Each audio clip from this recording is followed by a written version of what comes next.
Okay, good afternoon, everyone. Today we have Dania, Gauri, Mansi, and Shreya in class, and I hope that's all because we'll be starting now. Whoever will join can catch up. So today we are, as discussed, going to review protecting endangered species through a case study. And without further delay, we will actually quickly take a look at our agenda. While you're looking at the agenda, I'll also track your attendance.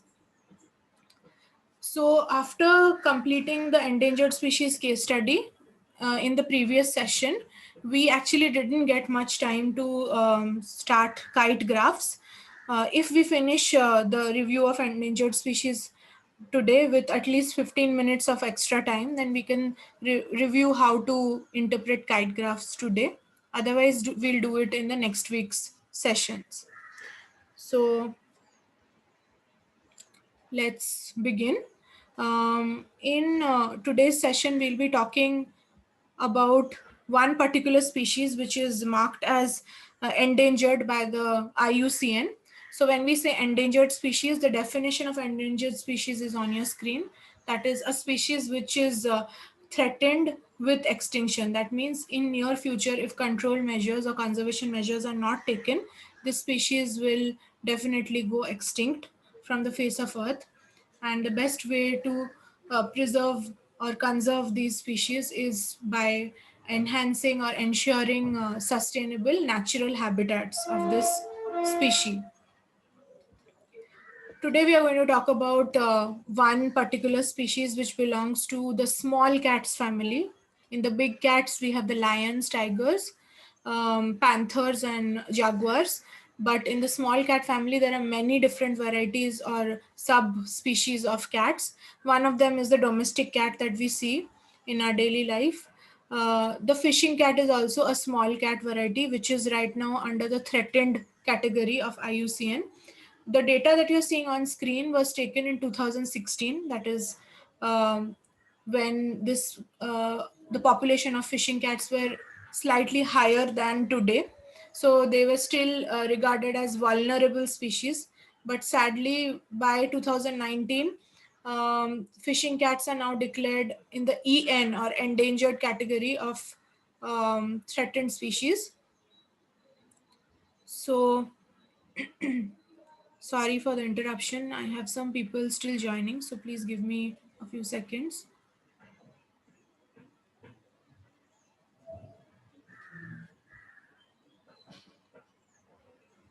Okay, so Sandhya and Yogeshwari, I hope I'm audible to you. We just started with discussing conservation of an endangered species, and today we are going to talk about the fishing cat. On screen are some statistical details about where fishing cat distribution is highest. Mostly they are found in South and Southeast Asia. You will find them in the mangrove forests of Sundarbans, in the east coastal region of Odisha and Andhra Pradesh and parts of West Bengal. They are also abundantly found in the mangrove forests of Bangladesh and Sri Lanka. Right now in the chat box, I will be sharing the video which will give you a context about these fishing cats, and you will watch this video and come back to the call in 7 minutes. So here is the link to the video. I'm not showing the video on my screen because some of you might have internet bandwidth issues and you won't be able to hear the audio.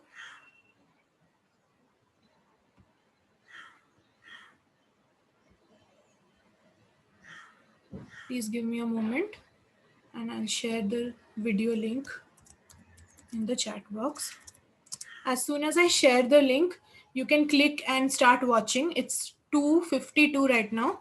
So we will come back at 3 o'clock. Okay.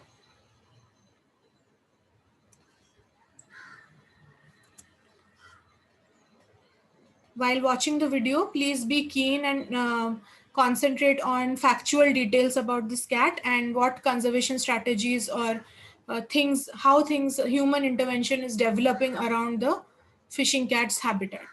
You may now start watching.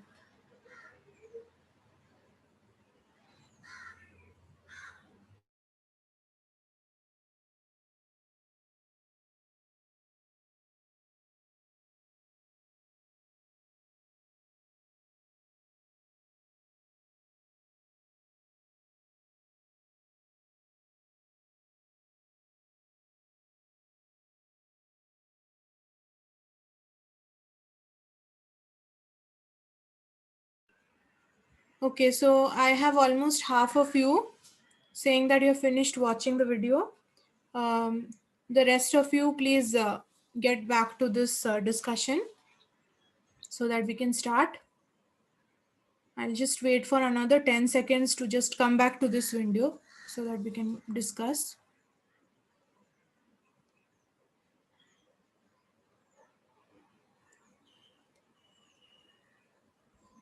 Great. Okay, we have everyone.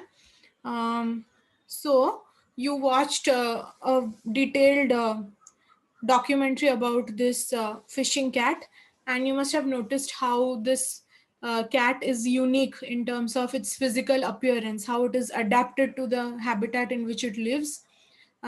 Mainly, we don't see cats swimming in the water so willingly because they hate water. But this is a cat which is adapted to fish. So you must have noticed how the shape of the tail is different.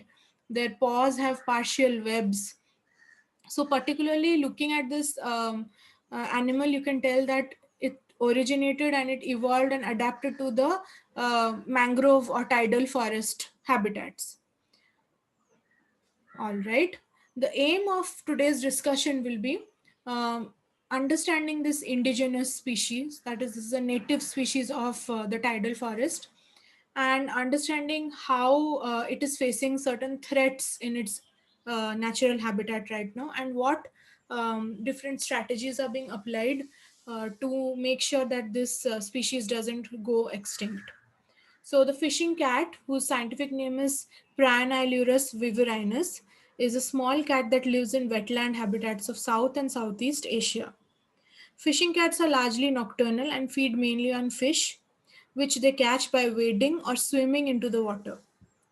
They are classified by the IUCN, that is the International Union for Conservation of Nature, as an endangered species. With this context, I want you all to think about these questions. Question number one being, what could be the reasons, suggest the reasons why fishing cats are getting endangered? So you watched the documentary. Based on what you learned about this fishing cat, try to share at least one or two, because it's probably a two, assume this as a 2 mark question. How would you state two reasons because of which the population of these cats are becoming smaller and smaller with time? Take a minute to think, and then you can type your answers in the chat box. I am waiting for your responses.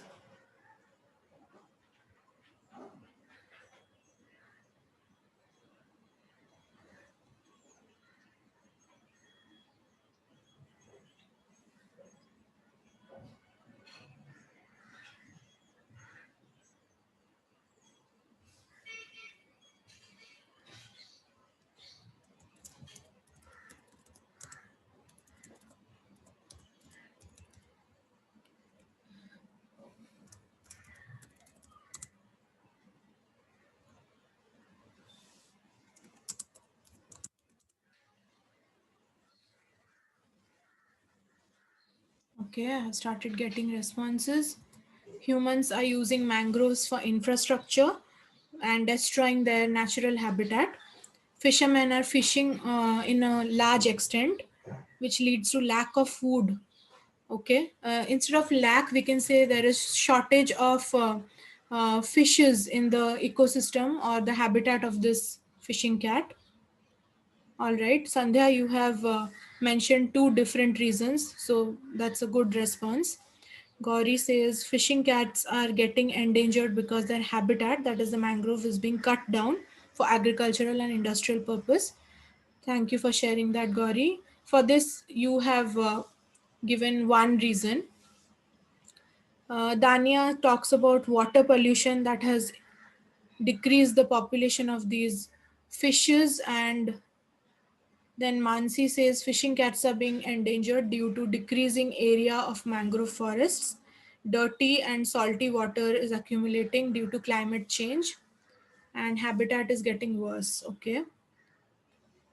So clearing of infrastructure, habitat loss, this is what I'm seeing mainly. Pollution, they are getting hunted, illegal trade for their skin.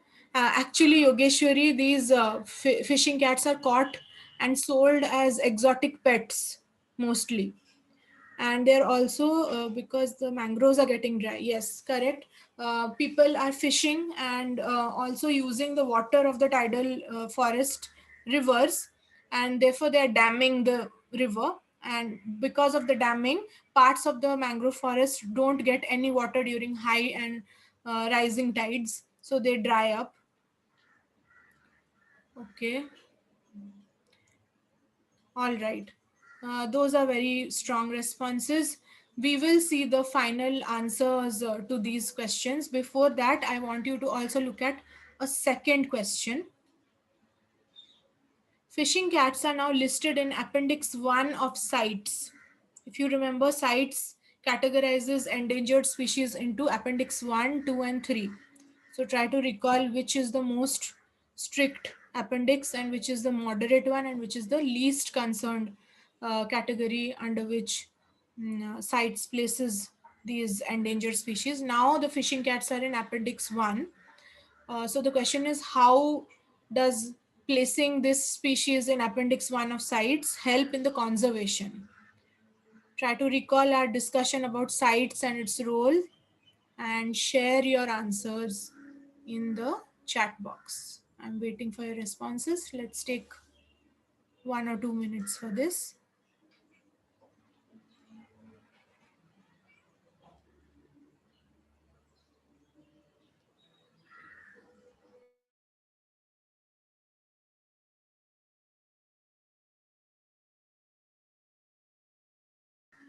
Please elaborate your statements. If you're sharing that sites makes laws, then elaborate it. Just by saying that they make laws is an insufficient response. Give me some more details about what laws. How will that help in conserving these cats?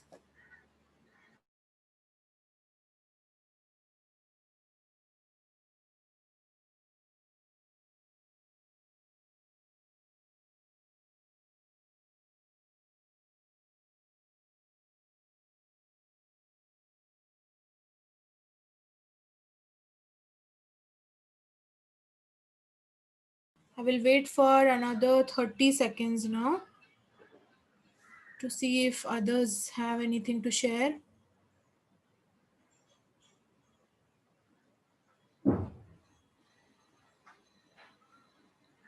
Helps in controlling illegal trade. That's a very well worded response, Gauri.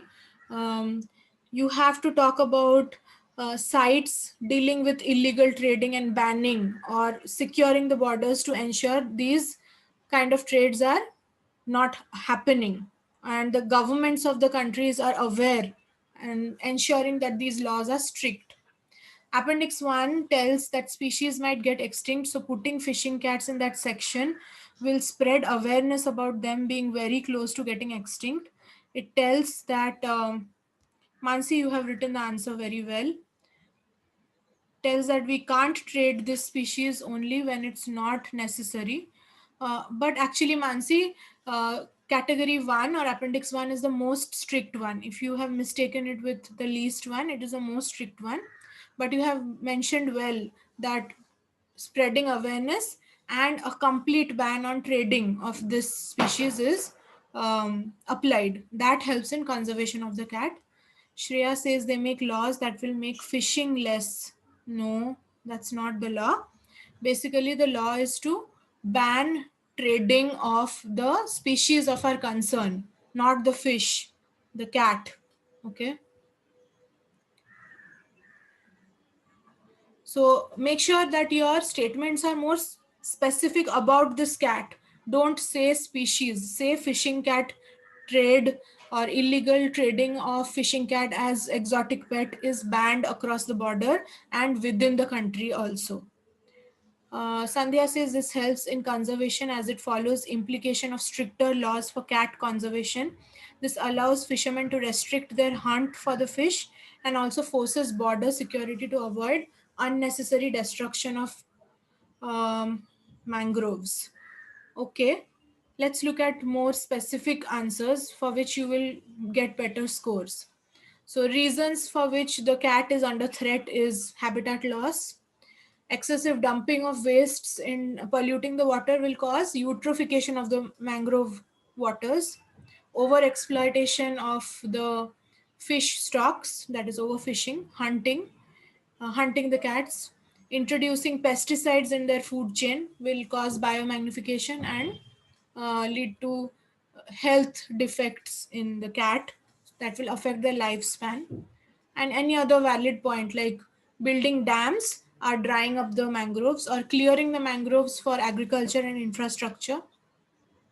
Second question was placing this species in Appendix 1 of CITES will actually ban all the trades related to this species or any product that can be made from this species is banned. This is a 2-mark question. So the second point should be that this could reduce the number of wild fishing cats captured. Okay, so when this law is made strict and monitored well, the wild fishing cats that are captured, number of capturing these wild cats will reduce, because if trade is banned, there is no point hunting and capturing them and selling them. So capturing them will get consequently lesser and lesser. I have also added a screenshot of all the 3 appendices of CITES. If you notice, I have highlighted what are the trade regulation in Appendix 1. So in Appendix 1, mainly you place species which are very highly endangered and they are very close to the threat of extinction. So in that case, you will not think of other things, like you will not think about the forest, you will not think about the fishes. Your primary concern is that animal or that plant which you want to conserve. So all trade of that particular animal becomes declared as illegal, and products that are extracted from that animal cannot be sold within the country as well as across the border. In category 2, the emergency level is slightly moderate. That is because the species is still in a vulnerable stage. Right now, the fishing cats are no more vulnerable. They are critically endangered. So in Appendix 2, CITES places those species, and CITES regulations are that trade is only allowed if the government gives a license to that company to sell the animal or plant product. Number 3 includes species which are less at risk. So trade of these species will be there, but again regulated. Maybe some parts of the country will allow, some parts will not, and they have to be government licensed. And that the reason is that there is relaxation in trade because the species are not very small in population, they are still available.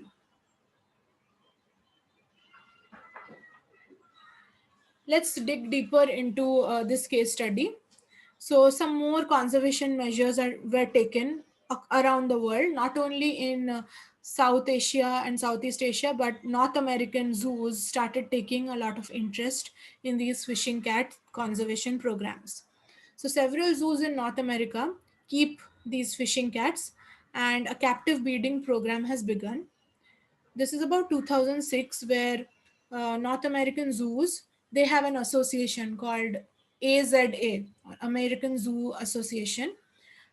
So they have been able to procure 71 fishing cats in different zoos of North America. But these 71 cats are actually not the main cats that were taken from Asia. These are generations which have been born or which have been produced. These are offsprings of 8 founder cats that were initially imported from Asia. So North America imported 8 founder cats, and from those 8, now they have 71 fishing cats in their zoo in 2006. This is a record of 2006.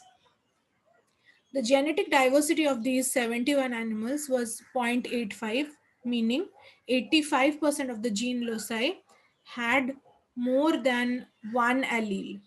Sorry. So, what does this mean?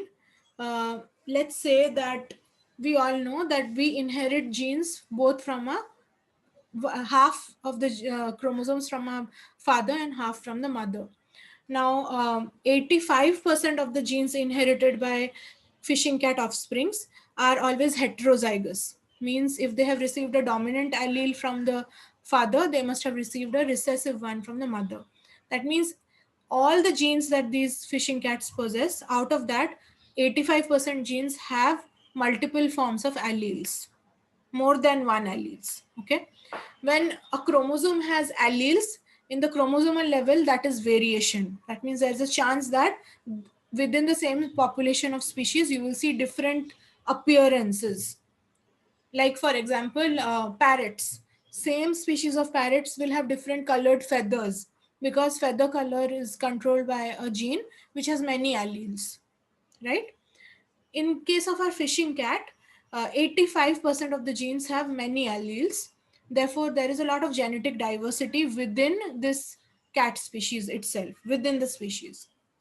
Now, they used a computer model to make certain graphical data. What was the purpose of this graphical data?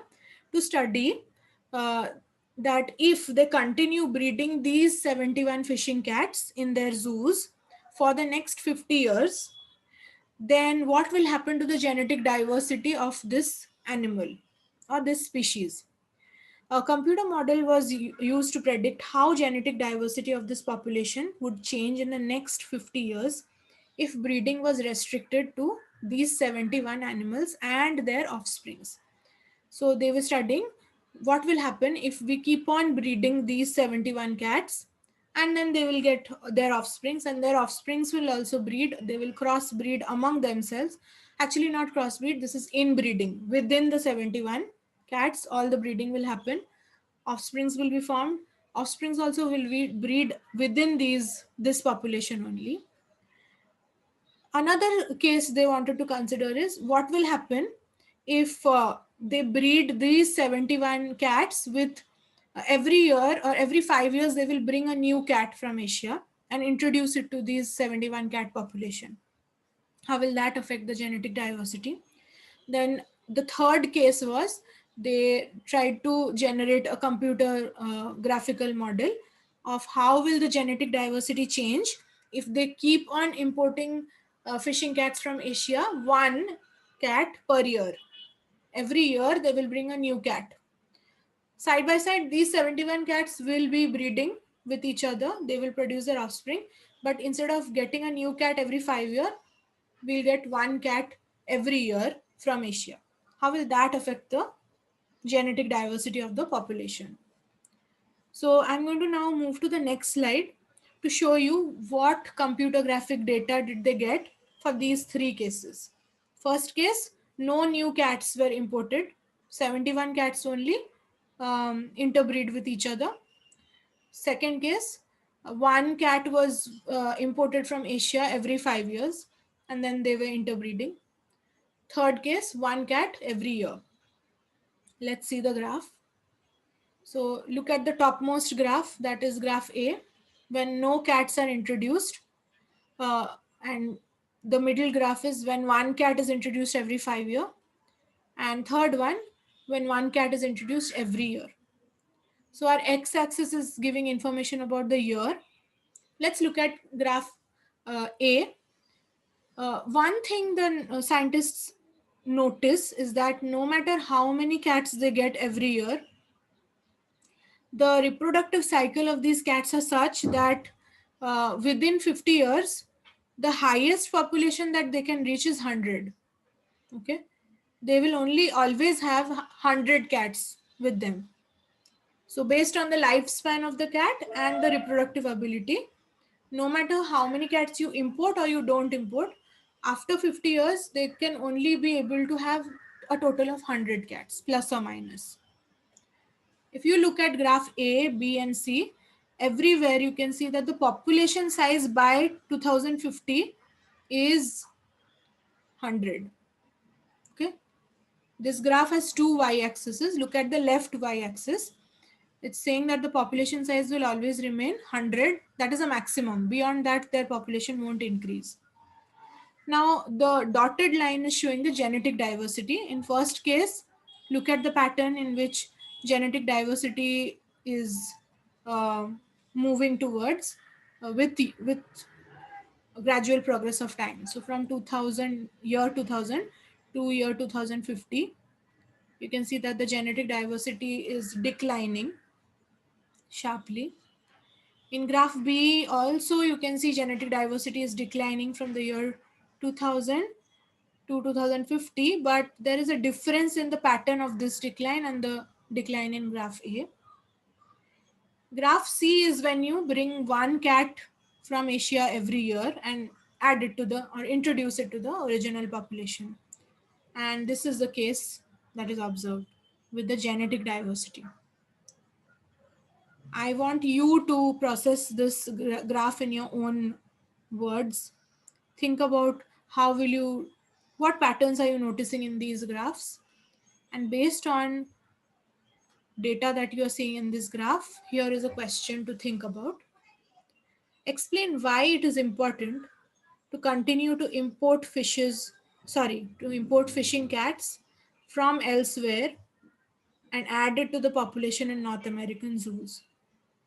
This is a 5-mark question. So when you're explaining why you need to import, you need to give 5 different data points or explanations. So let's take about 3 minutes. 1 minute to gather your thoughts and the next 2 minutes to type and share in the chat box. And I'll be waiting for your responses.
Okay, to increase the genetic diversity, we need to import cats.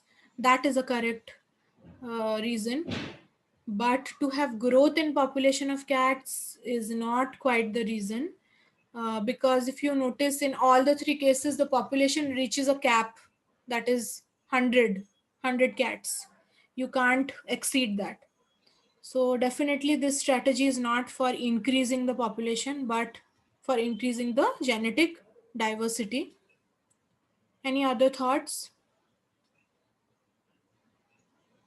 Why would you prefer to import new cats every year? You can actually build on your idea on this point that genetic diversity is increasing. Always remember, graph questions will give you marks when you give data. And whenever you give data, data should come from both axes, the X as well as the Y. Okay, it is important to import new individuals after some time in the zoo so that genetic diversity keeps on increasing. We have already covered that point. As demonstrated in the third graph, the genetic diversity increases when one cat is brought every year. This means that now there are multiple alleles of one gene. This allows diversity in the genotype and phenotype of the cats. Okay, Sandhya, when you gave reference to the third graph, you will only get marks if you give numbers, datas. You cannot say that looking at the graph, this is what I understood. If you understood, what number or what data did you see to understand that? Cite those datas. Like for example, you can say that in graph C, I noticed that when new cats were introduced, one new cat was introduced every year, the genetic diversity increased from value, that is say 89 or 88, to a value close to 90 by the year 2020. Okay, give the starting year, give the ending year, and give the change in genetic diversity within those 2 years. That way you will cover x-axis data as well as y-axis data. So girls, I'm looking at graph C and telling this. You can also talk about the same graphical information for graph A and graph B.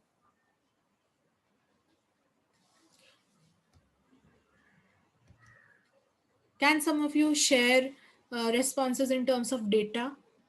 That will be a good example, and share it to everyone. Don't share it privately. I want everyone to read each other's answers.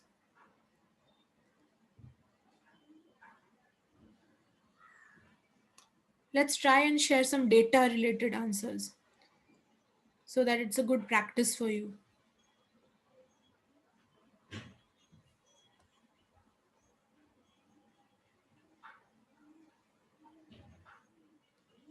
You can compare data of graph C with graph B, graph C with graph A, and when you're comparing, give the numbers and the values.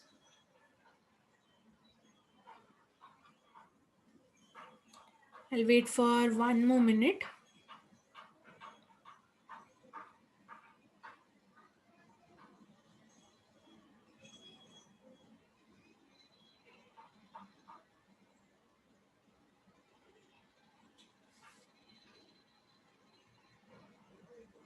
Genetic diversity has increased by introducing cats every year. It has shown diversity up to 90 in 50 years, whereas introducing cats every year has shown a 79. Okay, Shreya, you have shared data. You have shared data, Shreya, but you have not given reference to which graph are you looking at? Are you understanding? Okay, Mansi writes that she's not being able to understand how to give data related responses. Let me share one example in the chat box. So I can give data related evidences which will prove that bringing a new cat every year is advisable because it's increasing genetic diversity. So my opening statement will be we must import cats from Asia once in a year because that's increasing the genetic diversity. I'm not writing that statement, but to support that statement I'm going to say that in case A,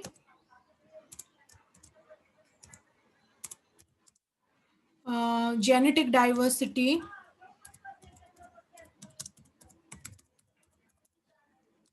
declined by how many units? Let's say declined by 85, 86, 87, 88, 89. Okay. 88. Declined from 88 units in 88 units to 75 units between the years 2000 to 2050. Okay, this is half answer. Okay, because then I'm going to compare case A with case C. Whereas in case C, where one cat is being introduced every year, genetic diversity increased by how many units? 1.5 unit, right? Or increased from 88 to 90 units uh, within a period of 50 years. No, actually within a period of, there's a stagnancy, no? There's a point when already 90 is reached and it's not increasing. I think that is happening somewhere at 2020. So within a period of 20 years. After uh, after which genetic diversity remains constant, remained constant and did not decline like case A or case B. Okay, this will be my one comparative data point. So if I write this much, I will be getting about 1 mark for this. Okay, 1 or 2 marks. Read my statement and let me know if it makes sense to you now.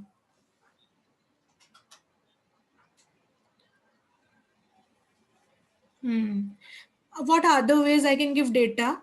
I can just choose 1 year as my reference point. Let's say in the year 2020, for case A, what was the genetic diversity? And what was the starting genetic diversity and what happened by 2020? Whereas in case B, what was the starting diversity? What happened by 2020? So keep the parameters same, only keep one variable changing. That is your genetic diversity because that's your focus. Then you can say in case C, on the other hand, by from 2000 year 2000 to 2020, instead of declining genetic diversity, data is this to this. Okay, so you can actually give pinpointed data with a starting and ending point, or you can give an overall difference from the beginning till the end of 50 years what happened. Another way of giving data is showing any abnormal pattern. So if you notice, you can see that in case B, after the year 2040, the decline in genetic diversity was not as sharp. It became blunt. So you can say that using data. How many units was the genetic diversity declining before 2040 and how many units it started declining after 2040 in graph B. Remember, when you're talking about one graph, you have to compare it with graph C because you are in favor of graph C model. You are in favor of the fact that one cat should be brought in to North America every year. So you will compare graph A, B with C, or just A with C or B with C, anything. That will be your comparative data related response. Okay, let's look at the answer key to this. So our question was asking, why should we follow model C? The answer is, first statement is something that every one of you agree, that is bringing new individuals will keep the genetic diversity high. Second is the one which I gave an example in the chat box, that is use comparative figures, quoting figures from both the axes. Compare and prove that model C is actually increasing the genetic diversity of your population of cats in North America. Third point you can say is, when genetic diversity is increasing, talk about the benefits. What is the benefit? Why will a zookeeper think about increasing the genetic diversity? Why can't it just be kept same? Or why should you think about increasing? Because when you don't increase the genetic diversity, it starts decreasing, declining. That is dangerous. Okay. So when genetic diversity of any population increases, that means that population is evolving, or having certain mutations which are later on, in many thousands of years later, is going to build an adaptation in that animal so that it can survive in its environment better. Reducing the chances of having two recessive alleles together. So when you're inbreeding, that's what is happening in case A. 71 cats are inbreeding within each other. There are chances that recessive mutated alleles will pair up with recessive alleles. When recessive and recessive pair, offspring will definitely show the mutation. Now, there is a chance that the mutation may be a good mutation, but there is a chance that this mutation may lead to a genetic disorder. So there are high chances that when a small population is interbreeding repetitively within themselves, the genetic disease remains in that population and keeps on getting passed from generation to generation. So when you bring an Asiatic fishing cat every year, you're adding new gene, new alleles. Okay, so no more variation is added to the population. Talk about that in your answer. You can talk about hybrid vigor. That is, it's mostly seen that hybrids always tend to inherit better or more desired qualities or desired alleles from their parents. Finally, if animals are healthy and have more genetic diversity, once they are adults, or once they are self sufficient, not dependent on their parents, you can release them back to the wild. So, these mangrove forests, which are now falling short of these fishing cats, will again be able to get back these animals into their natural habitats. So, you can move them from endangered to least concerned category. Okay. At this point, is there anything that you want to ask me about how to answer this question, or any point in this answer that seems vague to you? If not, you can just type saying that we can move ahead.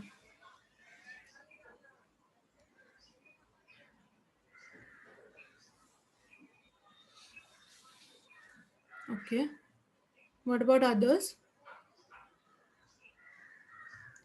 All right. Why is population size same after year 2006? Okay. Um, so I will take you back to the context. Mansi wants to understand why the population size would be 100. So try to understand that every species has a definite, an approximate lifespan. So this is a natural uh, inherent behavior of every species to maintain their own population. When they get overpopulated, either there is competition because of which some survive, some don't. The competition can be for food, can be for shelter, can be for mate.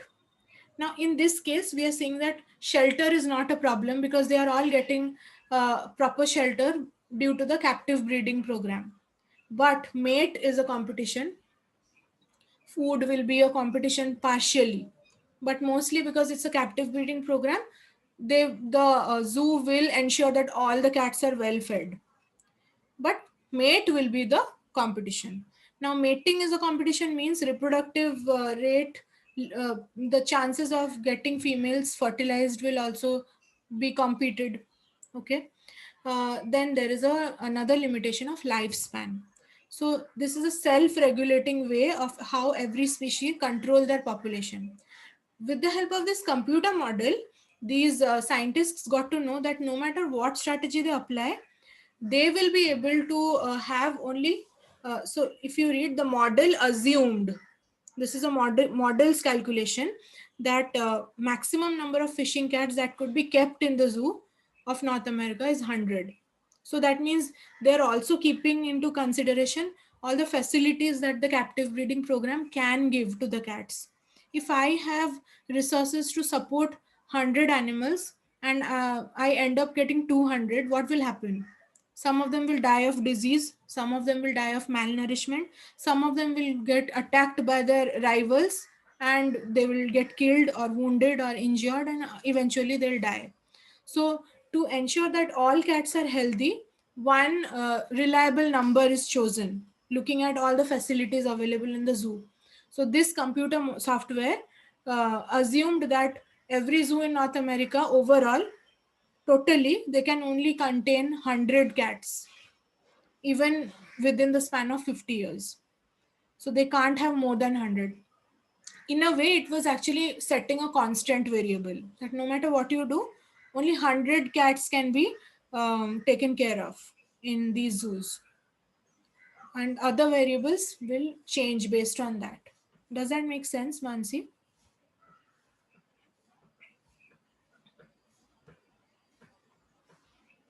Okay.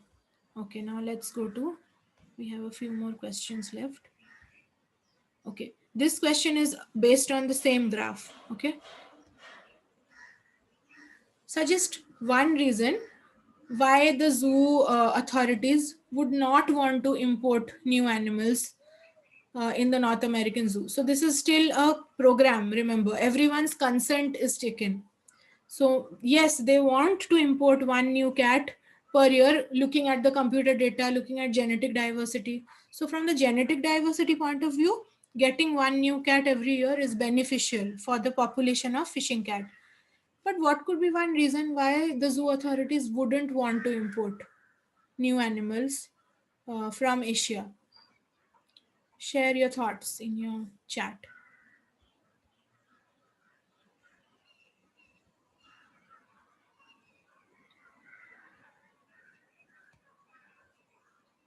Shreya, you're correct. I will share the answers after I receive 3 or 4 responses. Yogeshwari, I think that will not be a problem, because when you are initiating a captive breeding program, you have lots of wildlife conservation organizations funding your project. So no, that is not the reason. Dania, you are very close to the right answer. Just need to make your answer a little more simple. One more response and then I'll share. Okay, Sandhya already shared the answer to everyone, and yes, so you guys are right.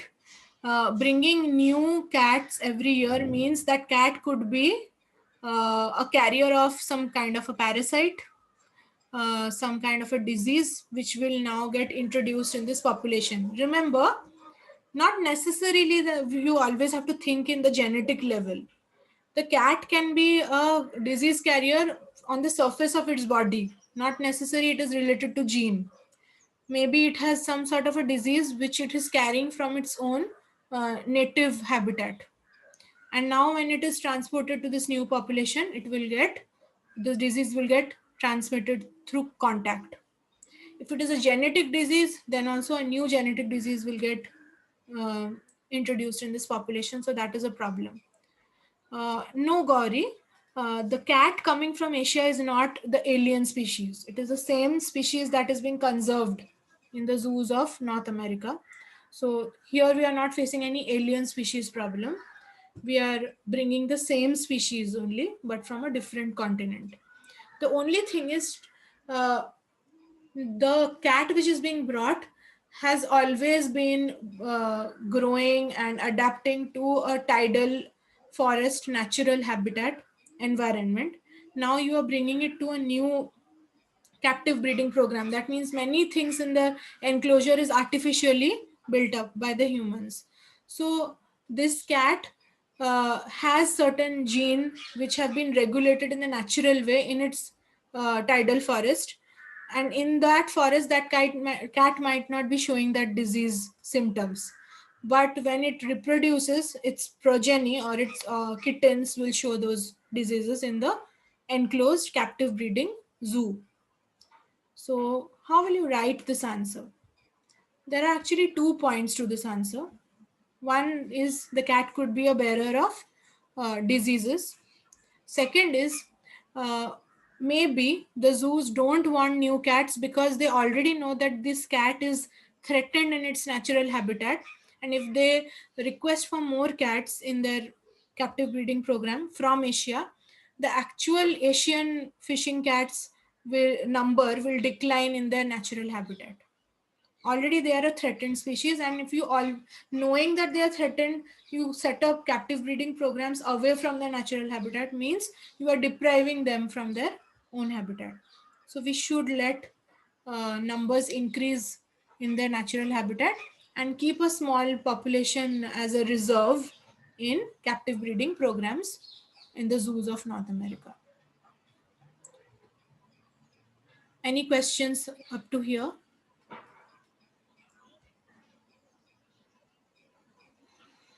No questions? No, okay. We'll move. Now, this is another level of conservation strategy applied to this fishing cat. Now we are studying in detail about how first we saw how they are ensuring that their genetic diversity can be increased. Now they are looking at population size, how to increase the rate of reproduction and have more young ones. So for this, one problem is these fishing cats breed or mate only once in a year, and they lead a solitary life. You watched the video, you saw they have their own territories and they lead a solitary life. They don't live in herds like lions. Okay, if they are leading a solitary life, that means once in a year they will look for a mate, they will breed and give birth to young ones. Another problem is when these cats give birth to young ones, the maximum number of kittens that they produce is 3. Mostly they give birth to 1 or 2 kittens. That means the speed in which you can recover their population is going to be very slow naturally. So humans have to intervene and speed up that process of their reproduction by applying assisted reproduction techniques. What are some assisted reproductive techniques that we have studied in this chapter? Can you name them in the chat box?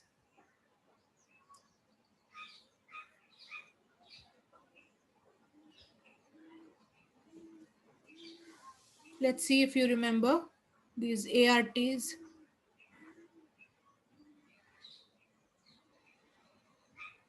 Waiting for your responses in the chat box. What are some ARTs that you have studied?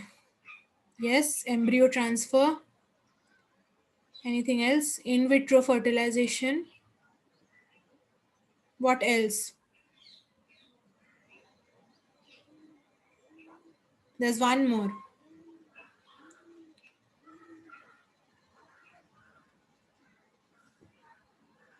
Anyone? Okay, I will write it in the chat box then. Surrogacy will go with embryo transfer. I am typing the one that you haven't mentioned. That is artificial insemination. Okay. So these are different techniques of artificial reproduction enhancement. And so the zoos of North America have started applying embryo transfer as a very potential method to increase the young ones of these cats and also to increase genetic diversity. Okay. Now there are two questions on screen. One is, how is embryo transfer done? And how is this process of embryo transfer a potential strategy? Means the strategy is actually going to give positive results. Basically, in question number 5, the examiner is testing whether you know the embryo transfer steps or not. Question number 6 is asking, it's actually telling that there is a problem. Scientists who are leading these captive breeding programs of fishing cats, they know very little about the reproductive cycle of fishing cats. They know everything about hormones, generally how mammals behave because of different hormones. They know the general ovarian cycle of every female mammal, but specific details of this cat's ovarian cycle and hormonal cycle is not known to them yet. Now the question that is posed to you is, suggest how this limitation of knowledge is going to affect in the assisted reproduction strategies that they are applying on these cats. So let's first answer the first one, that is how will embryo transfer potentially help in the captive breeding program, in the chat box. So here you will actually write about what happens in embryo transfer, what is done. I will wait for 1 minute.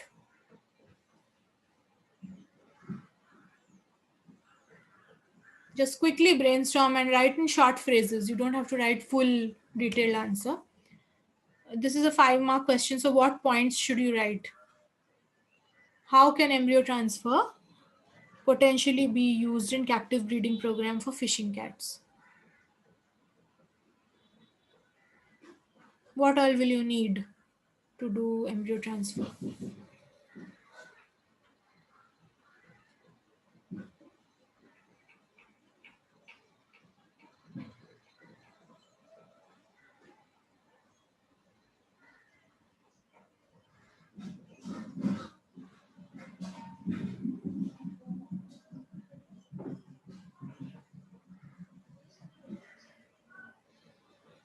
Any thoughts? You can unmute and speak also if you think you're not sure what to write.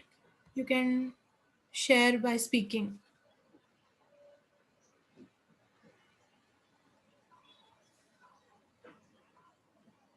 Do you remember the process?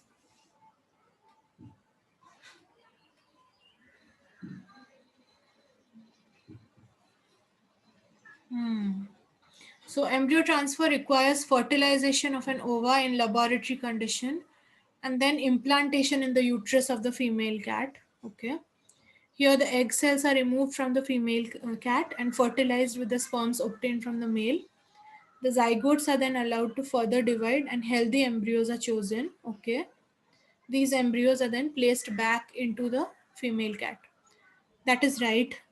Sandhya, you can also say that you can choose a surrogate female cat which has better chances of um, conceiving or better chances of successful implantation of the embryo in the uterus as compared to the biological mother. Okay. Yes, Gauri. That's a very precise way. You flush out the embryo and transport it to the surrogate mother. Sometimes the biological mother is allowed to develop the zygote into embryo stage and then the embryos are taken. But most of the time, embryos are developed in vitro, that is on a glass plate, and then implanted into the surrogate. Okay. Okay. I will show you the answer. But before I show, I'll show both the answers together. So,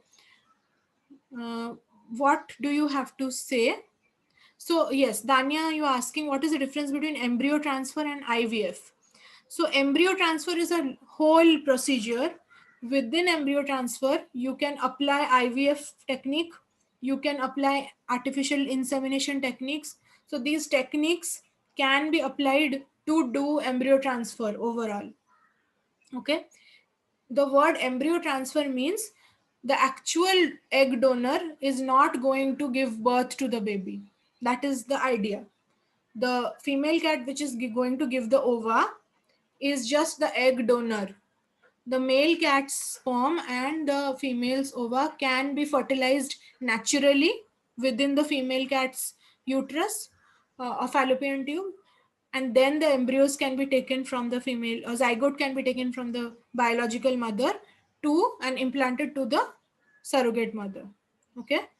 That process of transferring the embryo from the original mother to the surrogate, that process is embryo transfer. Now, while doing the embryo transfer, you can take a call whether you want to do in vitro fertilization or in vivo fertilization. Got it? Second thing is, you can take a call as a scientist whether you want the cats to mate naturally or you want to collect the semen from the male cat and artificially inseminate the female. Does that make sense now, Danya? Okay.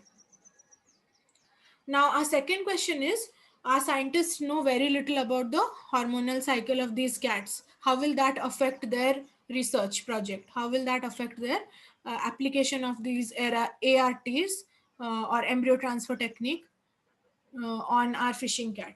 Now, I see three potential problems. One is, yes, Sandhya, you're right. Scientists may not be sure about choosing healthy surrogate mother. So one thing is, because they don't know the reproductive cycle, they will not know when the surrogate mother's hormonal cycle is ready, so that when you inject the embryo, it will get implanted. Normally what happens during the menstrual phase, the wall of the uterus is sloughing or breaking down. At that time, if you try to inject the embryo, then the embryo will also flush out. It will become a miscarriage for the surrogate mother. So you have to know at which ovarian or hormonal phase is that surrogate mother is, so that you can inject the embryo at the right time. So timing is very important, and that timing sense comes if you know the ovarian cycle or reproductive hormonal cycle of the cat. Second thing, the biological mother is giving the ova. We want the cat to produce more than the original number of ova. So we want to super ovulate it. To do that, I need to know which hormone should I administer to the biological female cat, the mother cat, so that it produces lots of ova and we can choose the healthy ova out of the defective ones, and only those ova will get fertilized.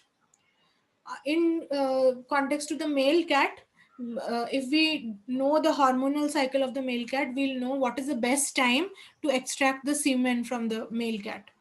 If we don't know the hormonal cycle, we can't stimulate and make the male cat produce larger quantity of semen. Okay, so these are the obstacles that will come. Let's see how we will write this answer in exam. This is the answer to your first question, that is, how will embryo transfer help in increasing the population of the cat?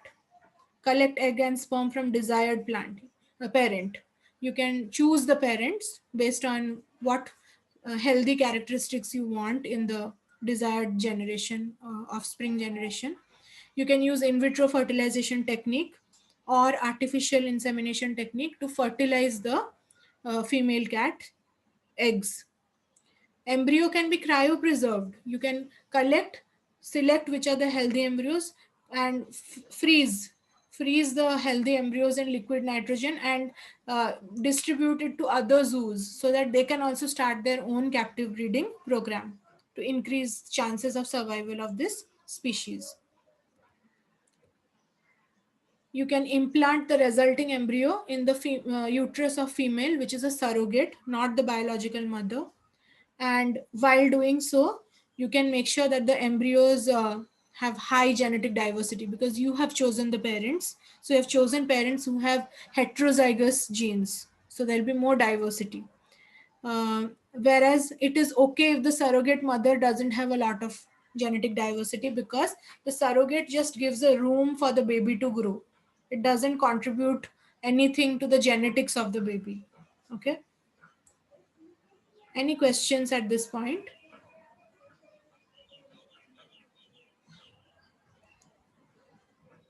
All right, so you can choose 5 points from here, because this is a 5-mark question.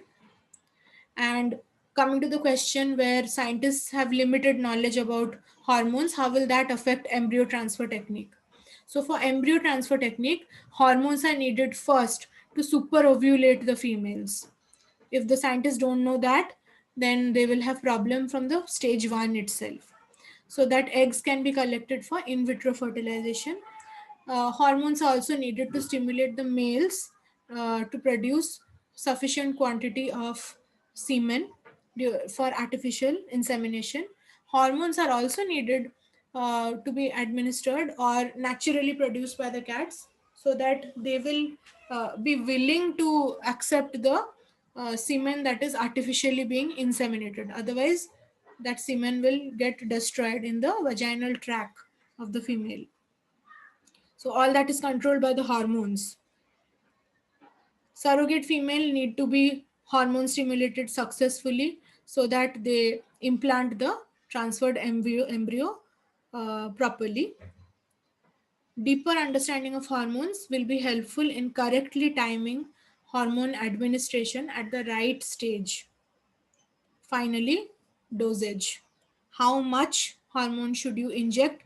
How frequently should it be injected? All these knowledge is needed. If it is not needed, if it is not there, then scientists have to do more background research before trying to do the embryo transfer.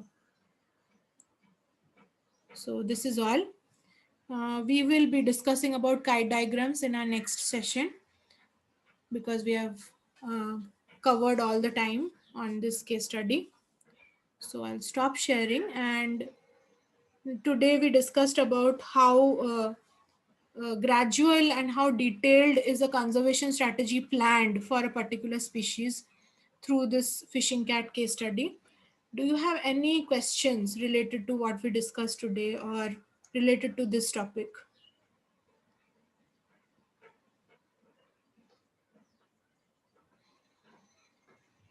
All right, maybe you can come across some questions later. So please feel free to ask them to me in the WhatsApp group or directly message me your questions and doubts. I'll see if I can give you a clear explanation to them. So that's all for today. I hope this is your last class. Do you have more classes now after this? Does anyone have further classes?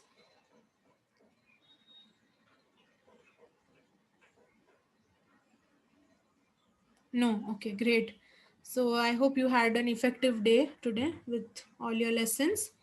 Uh, After learning about kite diagrams, I will share with you some more resources to revise about kite graphing next session, that is next week. Tomorrow we have office hours. You must be having the details about what time you have biology office hours. So during that time, you can come and clarify any doubts that you have from these sessions or from your Edmodo modules. So yeah, see you tomorrow and take care. Bye bye, everyone.